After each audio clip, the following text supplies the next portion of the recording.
Hi guys! So welcome sa part 3. Okay? So andito naman tayo sa third sheet. Okay? Sa partition matrix natin. So ang purpose lang na to is paghiwalayin si free and restrained para ma-solve natin. Okay? So ang ginawa lang natin dito, meron tayo ditong note, use filter function at DOF info table to sort free and restrained. So, punta tayo dito sa aking solution. Oops, okay. So, gumamit ako dito ng filter function. Okay? Filter, tapos PT stiffness, PG to A23. Okay? So, copy natin. Dahil hindi ko pa siya masyadong abisado, no? Okay, wait. Control V. Okay, so yan yung ating filter. So, equals filter. Sige, i-zoom natin ng konti. Yan. Okay, nabakita niya na ba guys? Okay, so equals filter. Then, punta ka sa PT stiffness, i-highlight mo lahat. Okay? Which is yung may global stiffness natin. Okay? Dito tayo. Ayan. Okay, highlight mo hanggang dun sa dulo.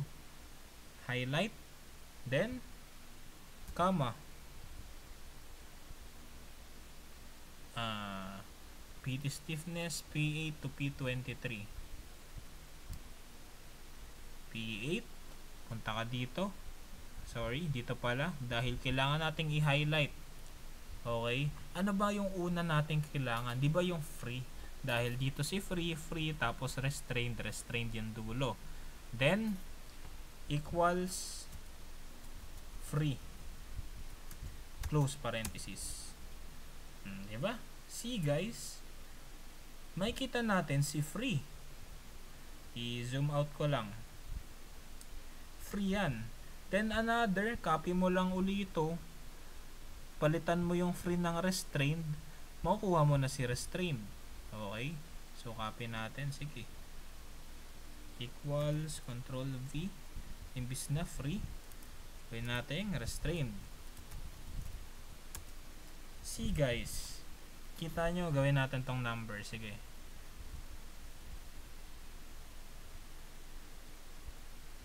Okay. Number. Okay. Same na siya. So, ang gawin nyo na lang para dito, free. Tapos, i-equal nyo na lang. Equal, ito. Free yan. So on and so forth. Okay. Pwede nyo gawin. Ganito na lang. Wait. Control C. Tapos, paste inverse.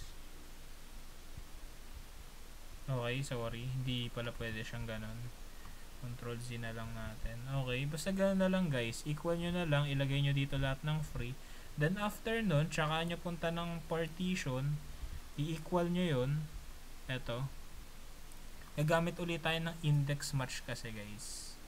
Okay, kasi pag hindi porket tapos na siya dito, hindi naman siya yung na partition mo lang siya pero hindi siya accurate.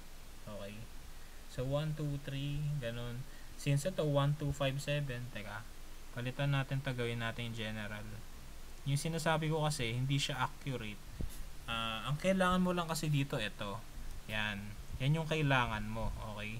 Equal mo lang to 1, ito 1, tapos ito 2, 5, 6, 7, 8, 9, 10, 11, 13, 14, 15, 16.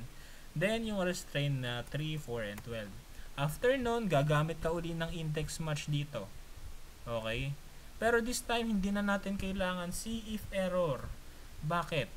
Okay, bakit? Dahil ang kailangan mo na lang is yung value ni 1, 1, 2, 1.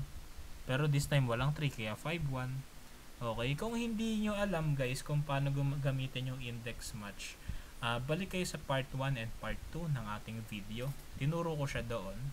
Okay, then after nyo gawin yon, i-highlight nyo to. Palitan nyo ng kulay para makita nyo. Actually, itong dalawa, na-discuss naman siya sa atin, hindi na natin yan kailangan. Ang mahalaga lang is ito, si SFF kasi free, and si SRF kasi restraint free. Okay? So, punta na tayo sa ating solution. Punta tayong solution. I-delete ko na to.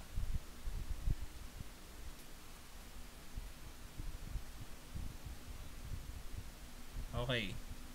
Pagdating natin dito sa solution, ayun na yung joint displacement. I-zoom ko lang konti. Joint displacement. So, kailangan natin dito si SFF. Okay, i-copy nyo lang, equals nyo lang yan, tapos copy nyo yung buong matrix, tsaka si SRF. Okay? Then, after nun, yung reactions na. Paano makuha si reaction? Kailangan muna natin si DF. Ang purpose kasi ni DF, i-multiply mo yung SFF inverse dun sa P. Okay? Yung P natin, saan yan nanggaling? Balik tayo sa PT info. Dito banda. Ayan. Dito sa DOF restraint.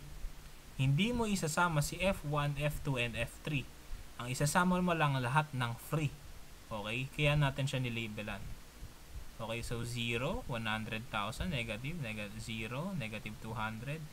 I-copy nyo lang, equal. Or kayong bahala, pwede nyong i-type. Basta kailangan andito lahat. Kailangan, ilan to? 13 ata. 1, 2, 4, 6, 8, 10, 11, 12, 13. Kailangan, kung ilan yung nandito, 13 by 13 din to. Dahil kung hindi, may mali kayo guys. Mali yun. Kailangan same yung dito, 13 by 13. Tapos ito, 13 by 1. Okay. Then after nun, dito, punta kayo dito, M-mult. Ibig sabihin, multiply yung dalawang matrix. Then, i-inverse nyo to. Highlight nyo yan. Inverse, gamitin nyo. Then, multiply nyo dito. Then, magkakaroon kayo ng answer na ganyan. So, ano yan? Ano yan? Displacement yan saan? Displacement yan sa D1, D2, D5.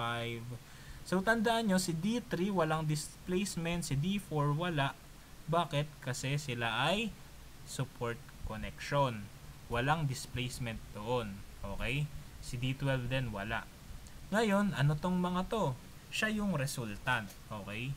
So, negative, 8.6. So, most likely, since negative siya, so pag ganun, tapos negative din yung dito, so pag ganun, so southwest. Gets nyo ba guys? Kaya kailangan natin yung resultant na displacement. Ganun lang siya. Malalaman mo siya pagka nag-displacement graph ka na. Ganyan yung itsura na magiging displacement graph. Okay? Pinush mo siya. Dito wala kasing support.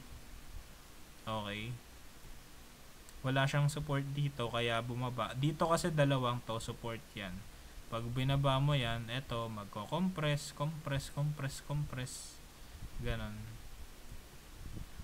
Tapos after nun, meron ka na yan. Displacement. Para makuha si reaction, okay, multiply mo lang. Multiply mo si, ano bang multiply ko dito? M18. Asan si M18? Okay. Si SRF dito. I-multiply mo na si SRF kasi, ano na yan, restrained free dito. I-multiply mo siya dyan. Tama ba? E3. Tama. Ganun lang siya guys. Tapos for bar forces, ganun din. Mumultiply mo to. Eto. Yan yung galing dito sa stiffness natin.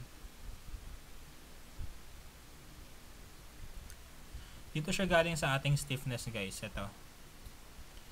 Every bar forces. Okay. Copy nyo lang yan lahat. Then multiply nyo dito. Ano to? F3, F4, dito siya. F3, dito. Dito nyo siya kukunin. Okay. Ano si F3? 0, 0. Then F7 is D7, 1.33. Makukuha nyo to. Okay. So, ganun lang guys. So, madali lang siya. Kung wala namang error sa mga nagawa nyo dito sa partition, sa stiffness matrix, magagawa nyo siguro to less than 2 hours. Ito lang talaga yung manual, joint information. Ito yung manual nyong gagawin. Tsaka si displacement graph. Manual yan. Okay? So, yun lang guys. Sana kahit paano natuto kayo. Hindi na kayo magmamanual dahil mahirap yun. Okay? Mahirap siya.